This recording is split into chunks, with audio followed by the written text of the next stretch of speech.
O Kybalion, capítulo 5. O universo mental. O universo é mental. Ele está dentro da mente do todo.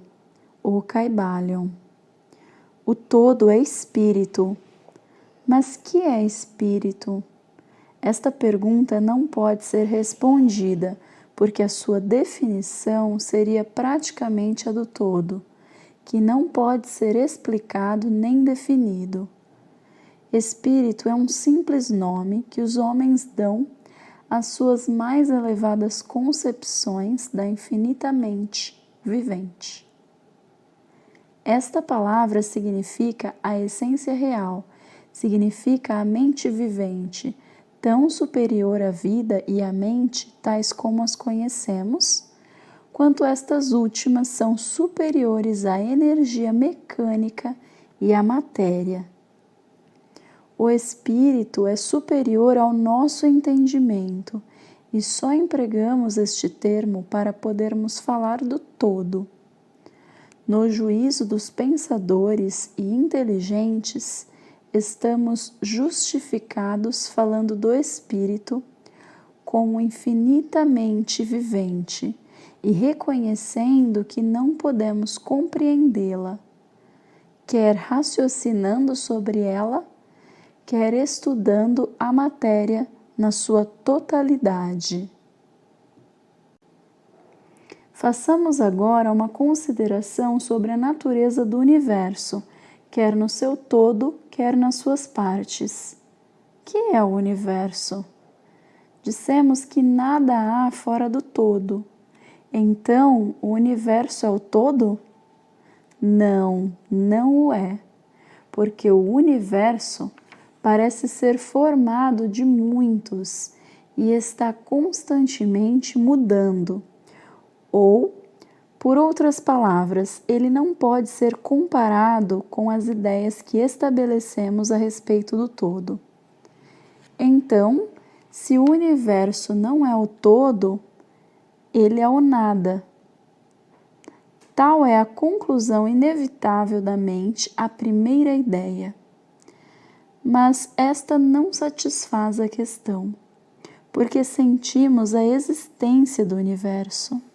Ora, se o universo não é o todo, nem o nada, que será então? Examinemos a questão. Se verdadeiramente o universo existe ou parece existir, ele procederá diretamente do todo. Poderá ser uma criação do todo. Mas como poderá alguma coisa sair do nada, de que o todo a teria criado? Vários filósofos responderam a esta pergunta, dizendo que o todo criou o universo de si mesmo, isto é, da existência e substância do todo. Mas isto não pode ser, porque o todo não pode ser dividido ou diminuído, como já vimos. E se isto fosse verdade, cada partícula do universo não poderia deixar de conhecer o seu ente, o todo. O todo não perderia o conhecimento próprio, nem se tornaria atualmente um átomo, uma força cega ou uma coisa de vida humilde. Com efeito, alguns homens, julgando que o todo é exatamente tudo, e reconhecendo também que eles, os homens, existem, aventuraram-se a concluir que eles eram idênticos ao todo e atroaram os ares com os seus clamores de "Eu sou Deus", para divertimento da multidão e sorriso dos sábios. O clamor do corpúsculo que dissesse "Eu sou homem" seria mais modesto em comparação. Mas que é, pois, o universo, se não for o todo separando a si mesmo em fragmentos? Que outra coisa poderá ser? De que coisa poderá ser feito? Esta é a grande questão. Examinemo-la bem. Reconhecemos que o princípio de correspondência, vide a primeira lição, vem em nosso auxílio aqui. O velho axioma hermético, o que está em cima é como o que está embaixo, pode ser empregado com êxito neste ponto. Permiti-nos fazer uma rápida hipótese sobre os planos elevados, examinando-os em nós mesmos. O princípio de correspondência aplica-se a este como a outros problemas. Vejamos, pois, no seu próprio plano de existência, como cria o homem? Primeiramente, ele pode criar fazendo alguma coisa de materiais exteriores. Mas assim não pode ser, porque não há materiais exteriores ao todo, com os quais ele possa criar. Em segundo lugar, o homem procria ou reproduz a sua espécie pelo processo de geração, que é a própria multiplicação por meio da transformação de uma parte da sua substância na da sua prole. Mas assim também não pode ser, porque o todo não pode transferir ou subtrair uma parte de si mesmo, assim como reproduzir ou multiplicar a si mesmo. No primeiro caso, haveria uma revogação da lei, e no segundo, uma multiplicação ou adição do todo. Ideias totalmente absurdas. Não há nenhum outro meio pelo qual o homem cria? Sim, há. Ele cria mentalmente. E deste modo não emprega materiais exteriores, não reproduz a si mesmo, e apesar disso, o seu espírito penetra a criação mental. Conforme o princípio de correspondência, temos razão de considerar que o todo cria mentalmente o universo, de um modo semelhante ao processo pelo qual o homem cria as imagens mentais. Este é o testemunho da razão, que concorda perfeitamente com o testemunho do iluminado, como ele o manifesta pelos seus ensinos e escritos. Assim são os ensinamentos do sábio. Tal era a doutrina de Hermes. O todo não pode criar de outro modo senão mentalmente, sem empregar qualquer material. Nada há para ser empregado, e nem reproduzir a si mesmo, o que é também impossível. Não se pode escapar desta conclusão da razão, que, como dissemos, concorda com os mais elevados preceitos do iluminado. Justamente como vós podeis criar um universo de vós mesmos, da vossa mentalidade. Assim, o todo cria um universo na sua própria mente. Mas o vosso universo é criação mental de uma mente finita, enquanto que o do todo é criação de uma mente infinita. Ambos são análogos em natureza, mas infinitamente diferentes em grau. Vamos examinar cuidadosamente como fazemos nos processos de criação e manifestação.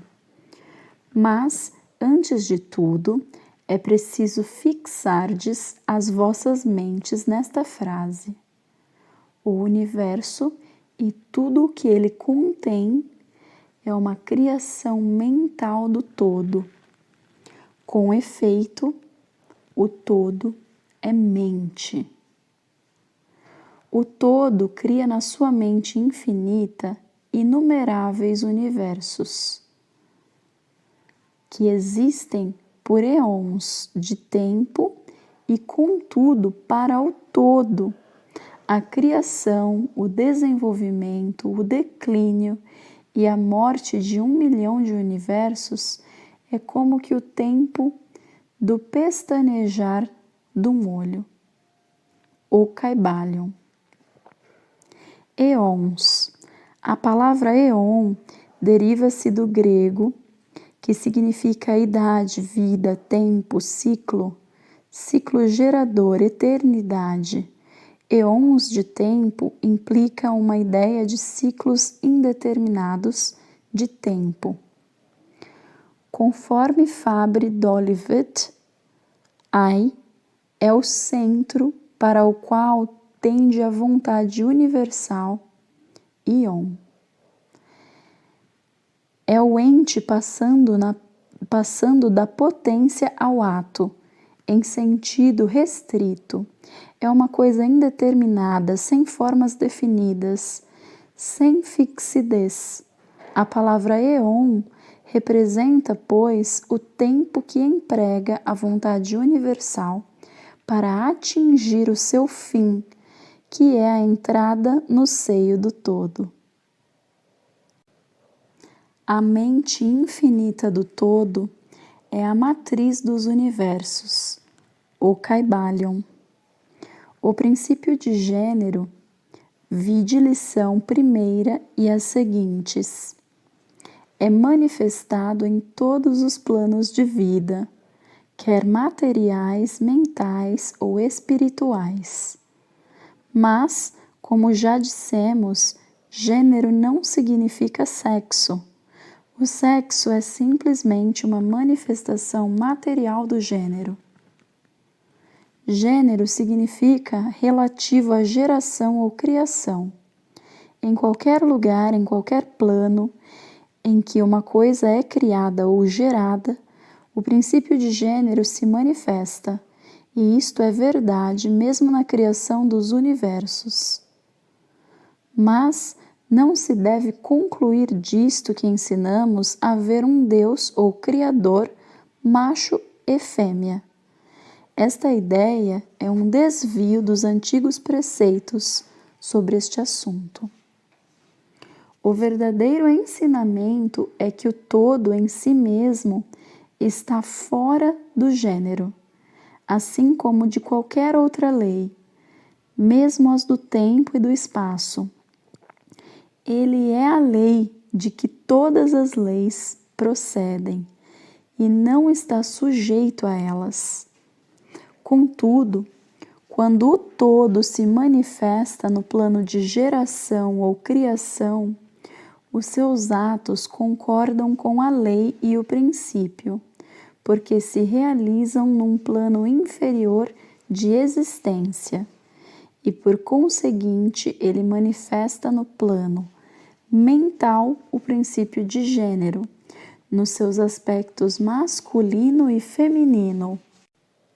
Esta ideia poderá causar admiração a alguns de vós, que aprendem-na pela primeira vez, mas todos vós aceitaste-a passivamente nas vossas concepções diárias. Falais na paternidade de Deus e na maternidade da natureza. De Deus, o Pai divino, e da natureza, a Mãe universal. Logo, reconheceis instintivamente o princípio de gênero do universo.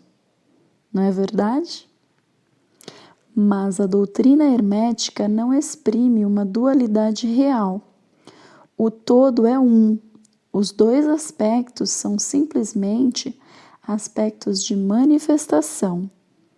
O ensinamento é que o princípio masculino manifestado pelo todo só impede a destruição da concepção atual do universo. Ele projeta o seu desejo no princípio feminino, que se chama natureza, ao mesmo tempo que este último começa a obra atual da evolução do universo, desde os simples centros de atividade até o homem, e subindo cada vez mais de acordo com as bem estabelecidas leis da natureza. Se dais preferência aos velhos modos de expressão, podeis considerar o princípio masculino como Deus, o Pai, e o princípio feminino como a natureza, a Mãe universal, em cuja matriz todas as coisas foram geradas. Isto não é simplesmente uma ficção poética de linguagem. É uma ideia do processo atual de criação do universo. Mas é preciso não esquecer que o todo é um e que o universo é gerado, criado e existe na sua mente infinita. Isto vos permitirá fazer uma ideia de vós mesmos. Se quiserdes aplicar a lei de correspondência à vossa própria mente e a vós mesmos. Sabeis que a parte de vós que chamais eu, em certo sentido, sustenta e prova a criação de imagens mentais na vossa própria mente. A parte da vossa mente em que é realizada a geração mental pode ser chamada o eu inferior, distinto do eu, que sustenta e examina os pensamentos, as ideias e as imagens do eu inferior.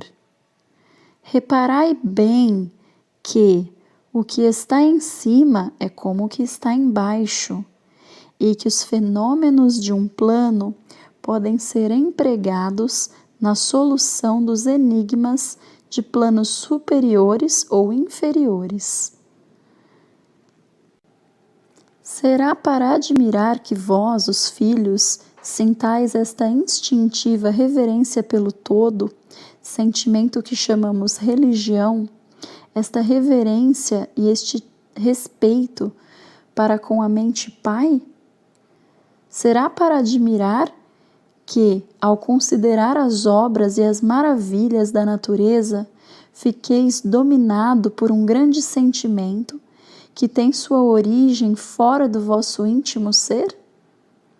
É a mente mãe que vos estreita, como a mãe estreita seu filho ao seio. Não deveis cometer o erro de crer que o pequeno mundo que vedes ao redor de vós, a terra, que é simplesmente um grão de areia em comparação com o universo, seja o próprio universo. Existem milhões de mundos semelhantes e maiores. Há milhões e milhões de universos iguais em existência dentro da mente infinita do todo. E mesmo no nosso pequeno sistema solar, há regiões e planos de vida mais elevados que os nossos, e entes em comparação aos quais nós, míseros mortais, somos como as viscosas formas viventes que habitam no fundo do oceano, comparadas ao homem. Há entes com poderes e atributos superiores aos que o homem sonhou ser possuído pelos deuses. Não obstante, estes entes foram como vós e ainda inferiores, e com o tempo vós podeis ser como eles, ou superiores a eles, porque, como diz o iluminado, tal é o destino do homem. A morte não é real, ainda mesmo no sentido relativo. Ela é simplesmente o nascimento a uma nova vida, e continuareis a ir sempre de planos elevados de vida a outros mais elevados, por eons e eons de tempo. O universo é vossa habitação e estudareis os seus mais distantes acessos antes do fim do tempo. Resides na mente infinita do todo, e as vossas potencialidades e oportunidades são infinitas, mas somente no tempo e no espaço. E no fim do grande ciclo de eons, o todo recolherá em si todas as suas criações. Porém, vós continuareis alegremente a vossa jornada, porque então querereis preparar-vos para conhecer a verdade total da existência, em unidade com o todo.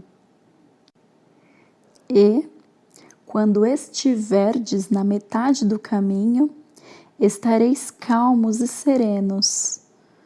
Sois seguros e protegidos pelo poder infinito da mente-mãe. Dentro da mente pai-mãe, o filho mortal está na sua morada, o Kybalion. Não há nenhum órfão de pai ou de mãe no universo. O Kybalion. No próximo vídeo, veremos o capítulo 6 do livro, O Paradoxo Divino. Até logo!